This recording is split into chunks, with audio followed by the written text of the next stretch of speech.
ವಿಶ್ವಾಸ ಫಲದಾಯಕ. ವಿಶ್ವಾಸ ಇಲ್ಲ ಅಂದ್ರೆ ದೇವರು ಫಲವನ್ನು ಕೊಡೋದಿಲ್ಲ. ಒಂದು ಹಸುವಿಗೆ ಗೋಪಾಲಕ ಹುಲ್ಲನ್ನು ಹಾಕಬೇಕಾದ್ರೆ ಅಗ್ರಿಮೆಂಟ್ ಮಾಡ್ಕೊಳ್ಳಲ್ಲ. ಮೂಕ ಪ್ರಾಣಿ ಹಸು, ಗೊತ್ತು ಆ ಗೋಪಾಲಕನಿಗೆ ಇದು ಮೂಕ ಪ್ರಾಣಿ ಆದ್ರೂ ವಿಶ್ವಾಸದಲ್ಲಿ ಇದಕ್ಕೆ ಒಂದಷ್ಟು ಆಹಾರ ಹಾಕಿದ್ರೆ ಪ್ರೀತಿಯಿಂದ ಹಾಲನ್ನ ಕೊಡುತ್ತೆ. ಧರ್ಮವು ಒಂದು ಹಸು ಇದ್ದಾಗೆ. ನೀವು ಪ್ರಾಮಾಣಿಕವಾಗಿ ಧರ್ಮತ್ಯಾಗವನ್ನ ಆ ಹಸುವಿಗೆ, ಧರ್ಮರೂಪವಾದ ಹಸುವಿಗೆ ಮಾಡಿದ್ರೆ ಸತ್ಫಲ ಕೊಟ್ಟೇ ಕೊಡುತ್ತೆ.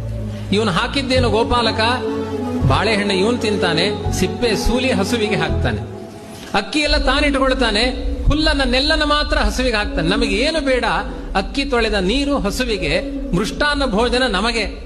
ಆದ್ರೆ ಎಲ್ಲ ಕಸವನ್ನೇ ತಿಂದ ಹಸು ಮರುದಿನ ಅಮೃತಮಯವಾದ ಹಾಲನ್ನ ಕೊಡುತ್ತೆ. ಹಾಗೆ ನಾವು ದೇವರಿಗೆ ಅರ್ಪಣೆ ಮಾಡುವ ಎಲ್ಲಾ ಪದಾರ್ಥಗಳು ಆ ಕಲಗಚ್ಚು, ಬೂಸ ಅಥವಾ ನೆಲ್ಲು ಹೀಗಿದ್ದ ಹಾಗೆ. ಆದ್ರೆ ದೇವರು ಒಳ್ಳೆಯ ಅಮೃತಮಯವಾದ ಫಲವನ್ನು ಕೊಡ್ತಾನೆ.